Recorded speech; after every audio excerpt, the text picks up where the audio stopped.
नमस्कार दोस्तों, मैं हूं विकास कुमार और आप देख रहे हैं कंप्यूटर बाय विकास सर। दोस्तों, जब भी हम आईपीएस सुनते हैं तो दिमाग में आता है पुलिस, यूनिफॉर्म, सायरन वाली गाड़ी, एनकाउंटर का पावर और क्रिमिनल को आपका बहुत बड़ा डर। रियलिटी क्या है ये थोड़ा समझ लीजिए। हम जो सुनते हैं उसके बिल्कुल अलग रियलिटी होता है। रियलिटी है कि एक ये स्ट्रेसफुल पावर है। जितना आसान दिखता है उतना आसान नहीं है। तो आज की वीडियो में मैं आपको क्या क्या बताने वाला हूं कि आईपीएस ऑफिसर असल में क्या करता है, पुलिस सिस्टम अंदर से कैसे चलता है, आईपीएस की पावर कहां तक है और सैलरी, फैसिलिटी, प्रेशर्स के साथ किस तरह से काम करता है। आईपीएस प्रिपरेशन रियलिटी क्या है और सबसे जरूरी, आईपीएस आपके लिए सही है या नहीं। अगर आप यूपीएससी की तैयारी कर रहे हैं, पुलिस पावर देखकर करना चाहते हैं, तो ये वीडियो आपकी आंख खोलने वाला है। दोस्तों, शुरुआत करेंगे सबसे पहले और सबसे जरूरी चीज, एक बेसिक सा सवाल, आईपीएस का फुल फॉर्म क्या है? तो इंडियन पुलिस सर्विस, ये इसका फुल फॉर्म होता है, जो इंडिया का टॉप पुलिस लीडर सर्विस आप कह सकते हैं।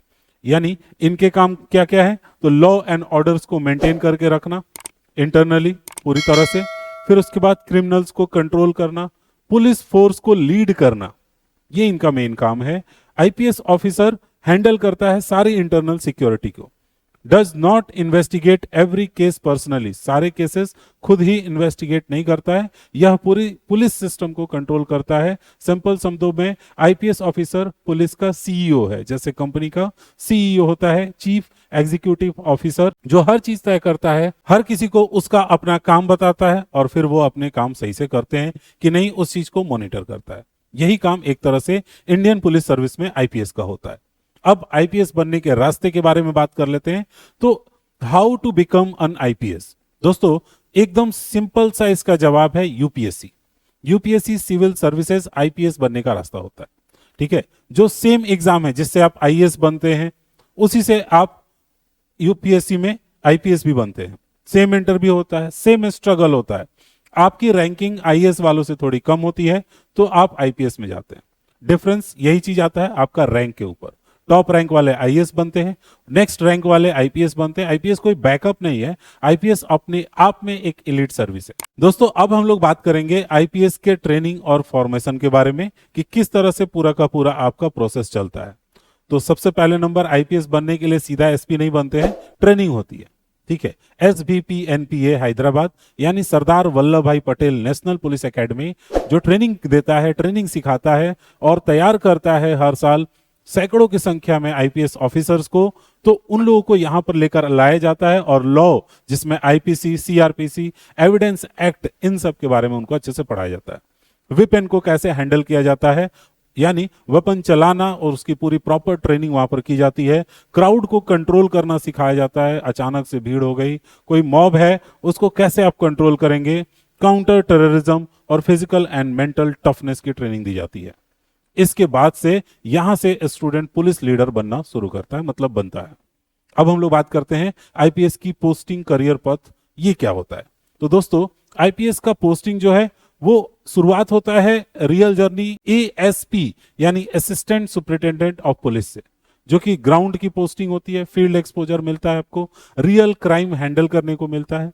यानी स्टार्टिंग आपका हो गया, अगर कहा जाए तो सबसे पहले नंबर आप एएसपी बनेंगे। एएसपी बन जाने के बाद से जब आपका थोड़ा वक्त बीतता है, जब आप हैंडल करना चीजों को सीखते हैं, फिर आपकी अपग्रेडिंग होती है और डिस्ट्रिक्ट के पुलिस हेड बनते हैं आप। ठीक है, यानी कि आपको लॉ एंड ऑर्डर पूरा डिस्ट्रिक्ट का संभालना है, सारे राइट्स और इलेक्शंस को आपको कंट्रोल करना है, वीआईपी की सिक्योरिटी आपको देखनी है। तो ये सारा काम आपका होता है मिड लेवल में, जिसमें एसपी और एसएसपी कहे जाते हैं। इससे सीनियर जब आपकी पोस्टिंग होगी तो स्टेट लेवल का कंट्रोल मिलेगा। आप डीआईजी बनेंगे, आईजी बनेंगे, एडीजी बनेंगे, डीजीपी बनेंगे। ये सारे वो पोस्ट होंगे जिस पे आप जाएंगे नेक्स्ट। तो ये स्टेट लेवल का पुलिस कंट्रोल मिलेगा, पुलिस स्ट्रेटेजी आप बनाएंगे। आईपीएस पावर रैंक के साथ ही बढ़ती जाती है, तो जितना ज्यादा आपका रैंक ऊपर रहेगा उतनी जल्दी आपके ये पोस्टेज मिलते रहेंगे और आपके इंटरनल परफॉर्मेंस भी इस पर फर्क डालते हैं। आगे बढ़ते हैं हम लोग और नेक्स्ट हम लोग देखते हैं कि आईपीएस का जो पावर है वो एक्चुअल में रियलिटी क्या है और हम जो सुनते हैं वो क्या है। साफ साफ सुनिए, आईपीएस ऑफिसर पावरफुल होता है, क्रिमिनल से डील करता है, फोर्स कमांड करता है, लेकिन आईपीएस एनकाउंटर मशीन नहीं है। ये चीज एक बहुत ही बड़ा मिथ है कि आईपीएस एक एनकाउंटर मशीन है, नहीं, बल्कि वो डील करता है क्रिमिनल से कि उसको कैसे नेगोशिएट किया जाए। हर क्रिमिनल पर गोली नहीं चलानी होती है, ठीक है।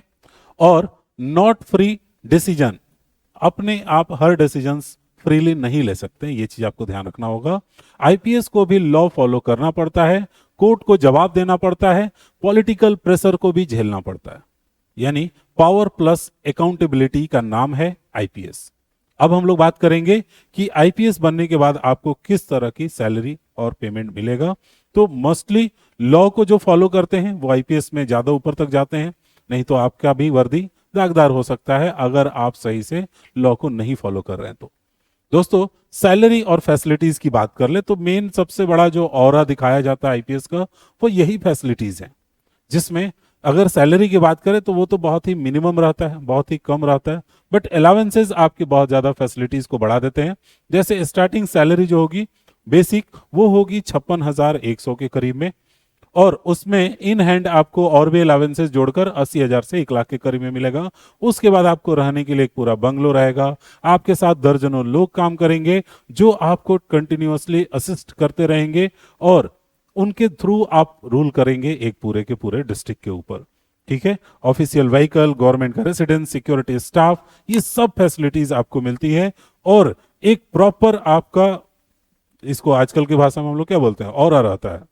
लग्जरी नहीं होता है ये कहते हैं, हालांकि लग्जरी तो रहता है काफी हद तक है। तो रिस्क बेस्ड फैसिलिटीज रहती हैं, यानी कि सबको पता है कि आप कहाँ रहते हैं, लोकेशन आपका पता है, तो एक रिस्क भी होता है। तो सारी चीजें हैं। देखिए अब क्या करेंगे, ये फैसिलिटीज जो है वो आईपीएस ऑफिसर नॉर्मल लाइफ में नहीं जी पाता है, हर समय अलर्ट में रहना पड़ता है। यानी कि आपके पास लग्जरी तो है लेकिन आप हर टाइम अलर्ट मोड में। अब पुलिस के लाइफ जो है उसके ट्रूथ के बारे में बात करते हैं। रियल पार्ट ये सबसे ज्यादा इंपॉर्टेंट है कि एक आईपीएस पुलिस ऑफिसर का लाइफ क्या होता है। तो हालात ये होते हैं कि आपको 12 से 16 घंटे की ड्यूटी करनी पड़ती है, यानी काफी ज्यादा लंबी ड्यूटी होती है, और आपको हर समय अलर्ट रहना होता है। कोई भी इमरजेंसी कॉल्स या किसी भी तरह के राइट हो गए, मर्डर हो गया या कोई भी एक्सीडेंट हो गया, कोई बड़ी घटना हो गई, आपको हमेशा रेडी रहना उस प्रेशर के लिए। इन सब के अलावा आपको मीडिया का भी प्रेशर झेलना होता है, पॉलिटिकल कॉल्स भी आते रहते हैं, फैमिली आपका हमेशा प्रेशर में रहता है।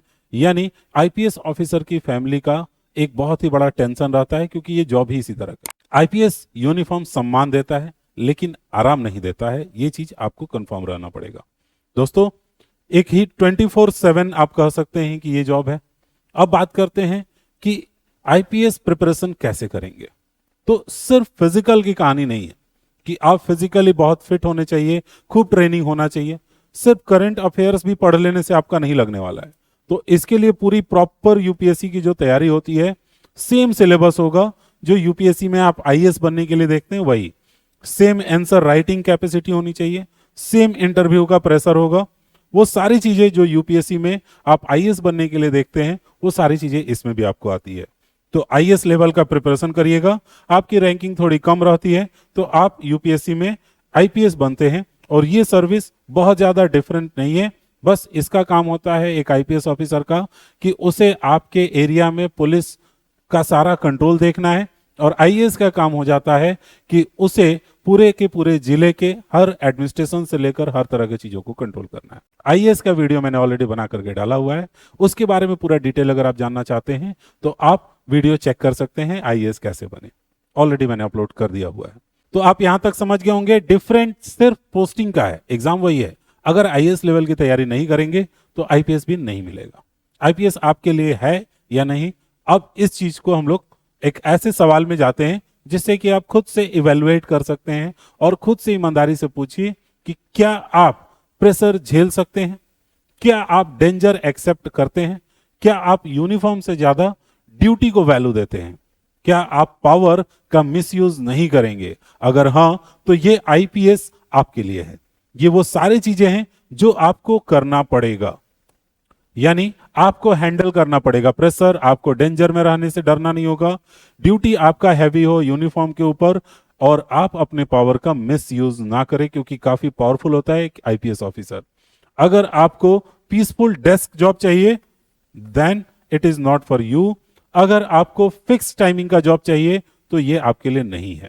दोस्तों, IAS versus IPS reality check करते हैं और कंपैरिजन आपको दिखाते हैं इन शॉर्ट में कि एक आईएएस का क्या काम होता है और एक आईपीएस का काम क्या होता है। थोड़ा सा आपको यहां पर भी क्लैरिटी मिलेगा।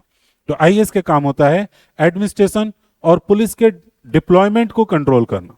कौन सी पुलिस कहां जाएगी, किधर काम करेगी, वो डायरेक्ट कर सकता है।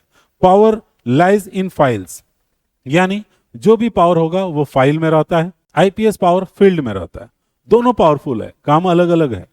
तो अगर बात कहें तो आपका आईपीएस ऑफिसर पुलिस फोर्स है, सिक्योरिटी और क्राइम कंट्रोल करता है, और इसका पावर फील्ड में रहता है। ठीक है दोस्तों, आईपीएस कोई मूवी रोल नहीं है, देख करके वीडियोस वगैरह या फिर किसी का पावर देखकर या साथ में 20 गाड़ियां चल रही हैं उसको देखकर आप बहुत ही ज्यादा उसके लिए उतारू हो जाएं। आईपीएस भारत की सबसे डेंजरस लेकिन रेस्पेक्टफुल सर्विस है। अगर आप में आईपीएस की रियलिटी जानकर भी इस रास्ते को चुना है तो आप सच में देश की सेवा के लिए तैयार हैं। नेक्स्ट वीडियो में हम बात करेंगे IRS, income tax plus custom full reality, यानी आईआरएस के बारे में पूरा डिटेल में मैं आपको बताने वाला हूं। किसी भी तरह का कोई कंफ्यूजन नहीं रहेगा। उम्मीद है आईपीएस क्या होता है, उसका रोल क्या होता है, उसके जॉब के क्या क्राइटेरियाज होते हैं, कैसे तैयारी आप करेंगे, उन सब के बारे में मैंने आपको काफी ब्रीफ में बता दिया हुआ है। मिलते हैं नेक्स्ट वीडियो में, तब तक सीखते रहिए।